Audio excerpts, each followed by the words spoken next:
কালবৈশাখী ঝড় বৃষ্টি আর শিলাবৃষ্টিতে বিপর্যস্ত উত্তরপ্রদেশ। দুর্যোগে এখনো পর্যন্ত মৃত অন্তত 89, আহত অনেকেই। প্রতিকূল আবহাওয়ায় উত্তরপ্রদেশের 30 জেলার জনজীবন ব্যাহত।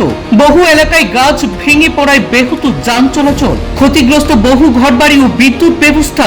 বিভিন্ন জেলায় রেল ও যোগাযোগ পরিষেবা কার্যত ব্যাহত। প্রকৃতির রোষানলে উত্তরপ্রদেশ। ঝড় বৃষ্টিতে বিপর্যস্ত অযোধ্যা, বারাণসী এবং গাজিয়াবাদ সহ উত্তরপ্রদেশের 30টি জেলা।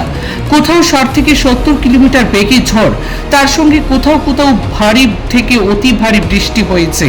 আর এই ঝড় বৃষ্টির কারণেই গত 24 ঘন্টায় রাজ্য জুড়ে বহু মানুষের প্রাণহানির খবরও পাওয়া গিয়েছে।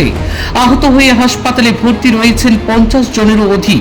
বারেলিতে ঝড়ের দাপটে ট্রেনের একটি ছাউনি উড়ে গিয়ে এক ব্যক্তি গুরুতর আহত হন, তাকে হাসপাতালে ভর্তি করা হয়েছে। বর্তমানে প্রশাসন সূত্রের খবর, ঝড় বৃষ্টির দাপটে সবচেয়ে বেশি ক্ষতিগ্রস্ত হয়েছে প্রয়াগরাজ, প্রতাপগড়, ভদ্রোহী, ফতেহপুর, উন্নাও, কানপুর, দেহাত, চন্দ্রৌলি, সোনভদ্র এবং বাদেউতে। প্রকৃতির দুর্যোগে ক্ষতিগ্রস্ত এলাকাগুলিতে উদ্ধার কাজ চলছে। মুখ্যমন্ত্রী যোগী আদিত্যনাথ জেলা প্রশাসনিকগুলিকে জরুরি ভিত্তিতে এই পদক্ষেপ করতে নির্দেশ দিয়েছেন। আহতদের চিকিৎসা এবং ক্ষতিগ্রস্ত পরিবারগুলিকে সব রকম ভাবেই সহযোগিতা করার কথাও বলেছেন তিনি। রাজ্য প্রশাসন জানিয়েছেন, সবচেয়ে বেশি ক্ষতিগ্রস্ত হয়েছে প্রয়াগরাজে। বিভিন্ন জেলা থেকে প্রাণহানি ও আহত হওয়ার খবর সামনে এসেছে। ঝড়ের কারণে বহু এলাকায় গাছ উপড়ে পড়েছে, বিদ্যুৎ পরিষেবা কার্যত ব্যাহত হয়েছে এবং ঘরবাড়িরও ক্ষতিগ্রস্ত হয়েছে। শুধু ঝড় নয়, 30টি জেলাতে গত 24 ঘন্টায় ভারী বৃষ্টিপাত হয়েছে। মথুরা, উন্নাও এবং প্রয়াগরাজে ঝড়ের পাশাপাশি শিলাবৃষ্টি হয়েছে। গাছপালা, বিদ্যুতের খুঁটি উখড়ে গিয়েছে, ক্ষতিগ্রস্ত হয়েছে বহু কাঁচা বাড়ি।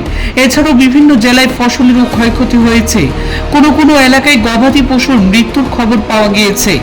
দেউরিয়া, বারাবাকি এবং সীতাপুরের একাধিক গ্রামে বিদ্যুৎ পরিষেবা ব্যাহত।